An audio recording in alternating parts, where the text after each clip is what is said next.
Behold, I teach you the Overman, a concept that has echoed through philosophical circles for decades. Man is something that shall be overcome, a bold declaration challenging the very essence of human existence as we know it. These words open "Thus spoke Zarathustra," a gateway into a world of profound thought. Nietzsche's poetic call for human transformation, a transformation that demands courage, introspection, and a relentless pursuit of self-improvement.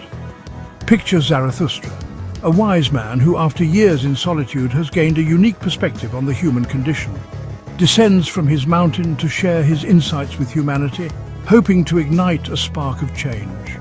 This is not a simple story, but a journey of growth, a complex and challenging path. Like a seed pushing through darkness to become a mighty tree, reaching for the light. Nietzsche urges us to see ourselves as ever-evolving, capable of reaching new heights, both intellectually and spiritually. Zarathustra's teachings are parables and vivid metaphors, designed to provoke thought and inspire action, challenging us to ask deep questions about life and our own potential, forcing us to confront uncomfortable truths. Humanity, he says, is a tightrope, a precarious balance, stretched between what we are and what we could become, a constant striving for something more. We'll explore his key ideas, the core tenets of his philosophy, the danger of the last man, the antithesis of the Overman, the goal of the Overman, the ultimate expression of human potential, the challenge of eternal recurrence, a thought experiment that forces us to re-evaluate our choices, and the will to power, the driving force behind all human action. These are not just grand theories. They're tools for understanding ourselves and striving toward greatness, practical instruments for self-improvement. Zarathustra returns to the world only to find people content with comfort and routine. He calls them the last man, those who avoid risk, seek only safety, and have lost their wildness and drive. Like a lion in a zoo, they are safe but diminished, trading meaning for ease. Zarathustra warns that a life without challenge or growth is a life half-lived. In our world of endless entertainment and convenience, his warning rings true. Are we building lives of meaning or just avoiding discomfort? Comfort isn't evil, but it shouldn't be our highest aim. True joy comes from overcoming adversity, not from avoiding it. Zarathustra urges us to reject passive contentment and choose the difficult path of growth. The Last Man is a cautionary tale. Don't let comfort steal your potential. Against the last man, Zarathustra offers the vision of the Overman, a symbol of what we can become. The Overman isn't a superhuman, but someone who overcomes their limitations and creates their own values. Like a caterpillar becoming a butterfly, we are meant to transform. The Overman listens to their inner voice, not the crowd, and shapes their life with courage and creativity. They embrace all of life, joy and pain, as fuel for growth. Strength is forged in struggle. Wisdom is born from hardship. Zarathustra says we are a bridge, not a destination, a rope between animal and Overman. Life is a process of becoming, not arriving. The Overman lives passionately, creates meaning, and takes full responsibility for their existence. It's not about perfection, but about joyful striving and self-overcoming. The call: become the magnificent individual you're meant to be. Zarathustra's eternal recurrence asks, what if you had to live your life over, exactly the same, forever? Would that thought fill you with dread or joy? This isn't a theory about the universe, but a test of how you're living now. If the idea horrifies you, maybe it's time to change. The goal is to live so fully and authentically that you'd gladly repeat your life, struggles and all. Love your fate, embrace every moment, not just the pleasant ones. Let this question guide your choices. Is this a life I'd want to live again? The eternal recurrence is a challenge to live bravely, intentionally, and with deep affirmation.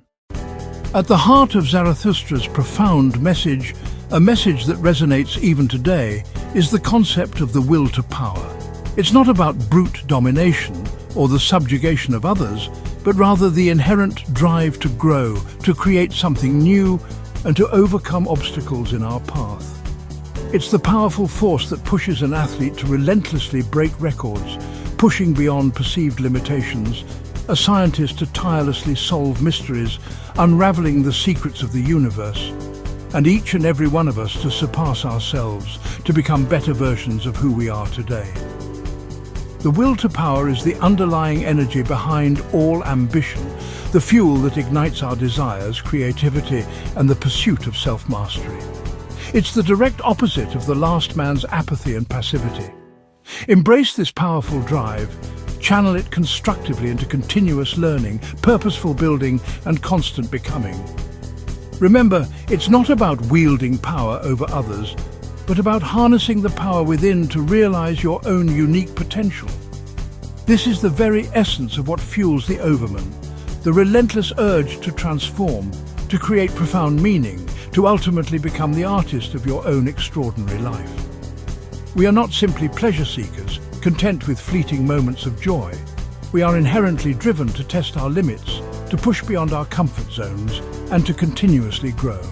True and lasting satisfaction comes not from seeking comfort, but from courageously overcoming challenges. The will to power is the powerful engine of transformation, the driving force behind our evolution. So let it move you relentlessly forward on your journey.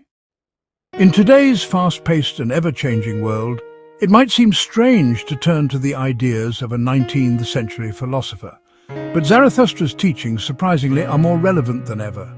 We live in an age of unprecedented comfort and distraction, where entertainment is readily available at our fingertips.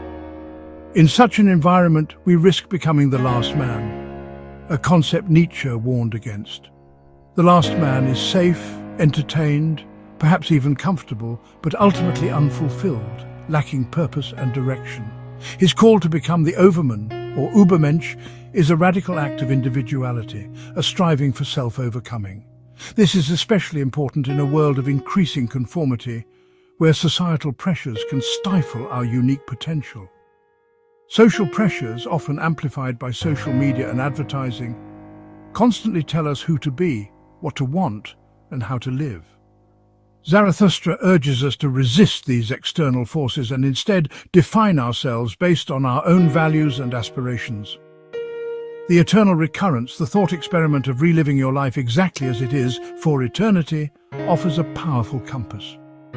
It forces us to confront the choices we make every day, and to live so you'd want to repeat your days without regret. It's a call to mindfulness, to be present in each moment and to cultivate the courage to live authentically. Ultimately, it promotes intentional living, where we consciously shape our lives according to our deepest values. The will to power, often misunderstood, reframes ambition. It's not about dominating others, but as a noble drive for self-mastery, for pushing ourselves to become the best versions of ourselves. These ideas, taken together, inspire us to take on challenges, to create something new, and to grow as individuals. The goal is not to outdo others, to climb the corporate ladder, or to amass wealth. Instead, it's about striving to realize our own unique potential, to become who we are truly meant to be. See your life as a work of art, a canvas waiting to be filled with meaning and purpose. And see yourself as the artist, the one with the power to shape your destiny. Nietzsche's philosophy isn't just old theory, confined to dusty books and academic debates. It's a practical toolkit filled with powerful ideas for building a richer, more authentic life, a life worth living. The challenge then is clear. Don't just exist, passively drifting through life, conforming to expectations. Instead, live deeply, bravely, and creatively, embracing the challenges and opportunities that come your way. We've journeyed with Zarathustra from solitude to the marketplace of ideas. His message isn't a map, but a compass, pointing us towards self-overcoming and creation. The world offers comfort and conformity, but Zarathustra points to the mountain, the path of struggle, growth, and meaning. The choice is yours. Build a life of ease or one of greatness. Affirm your existence, embrace its challenges, and strive to become who you're meant to be. You have the materials, your will, your creativity, your life. The final question is yours alone to answer. With the time you have, what will you choose to build?